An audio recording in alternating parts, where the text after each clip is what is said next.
this is not a Dark Knight take on this kind of movie. You know, we like to have fun. We laughed our asses off often.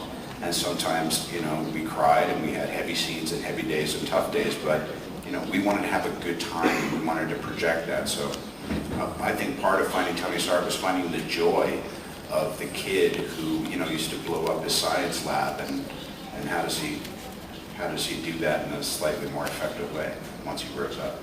Figuring out, all right, now here we are and we're all dressed up and we got a lot of toys around. How do we bring some meaning to it? The last thing we wanted to do was to have a Chinese character that was depicted in a Fu Manchu kind of way like it was in the books. But yet we felt a sense of responsibility to the fans of the comics to stay true to what our roots are.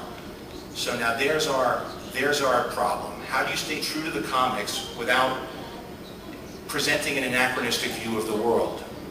So now here we are. It is political. We are in the Middle East. But if you notice, we went way out of our way to show that it wasn't a group of religious zealots. And if we ever get to make other movies, you'll begin to see these are foreign fighters coming from all around the world, coming together to take over territory.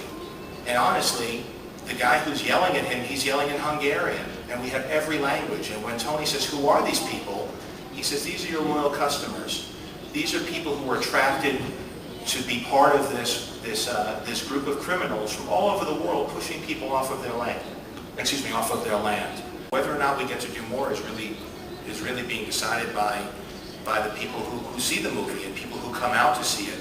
And honestly, in this day and age where the world is very small and the internet is so immediate, based on the screening you guys were at, that answer might really be in your hands. So I know that Robert and I really enjoyed collaborating on this. This is the biggest independent film I think ever made. We had tremendous freedom creatively. I think that the effects really stepped up and they did a wonderful job. And he and I, at this point in our lives, when I first met with Robert, I said, what do you want to do at this point in your career? He said, I want to make good movies that people could see. Which sounds like a very simple answer, but we've both worked on good movies that nobody gets to see because they're too small, or big movies that suck. We really wanted to make a good movie that was held to a high standard.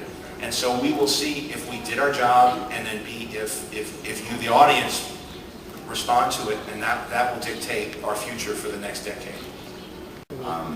Typically, the downside of movies like this is there's so many moving parts that you kind of just have to lump it and be a bit of a square and plant your feet and say those 10 things that you never want to say in a superhero movie. One of which I wound up saying. I fought him the whole way through in the BCs. I say, I will never say to somebody else while they're in the room, where's Pepper? Like, I've got to save the day or whatever, and you know. I think more than that is because the question you had asked, you know, if all the weapons manufacturers could have this sort of spiritual awakening and turn away, I don't know if that wouldn't leave us quite unsafe. And I think what Jon and I definitely agree on is our politics, which are private matters to us, are very much about America does need to be strong and safe. That said, we're not dealing with reality. We're dealing with Planet Iron Man. I think every film that has come in the last 7 years has been informed by 9/11. I think Spider-Man and Lord of the Rings were movies that were very fun to watch because they offered simple solutions in a very complicated time. Now, 7 years later, more of what's currently going on creeps into movies.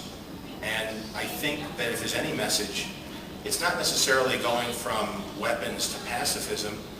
I think Tony Stark is a guy who saw very simple solutions and didn't really see the ramifications of what he was doing. And really the movie's about a guy realizing and seeing firsthand what he's introduced to the world and the effect it's had.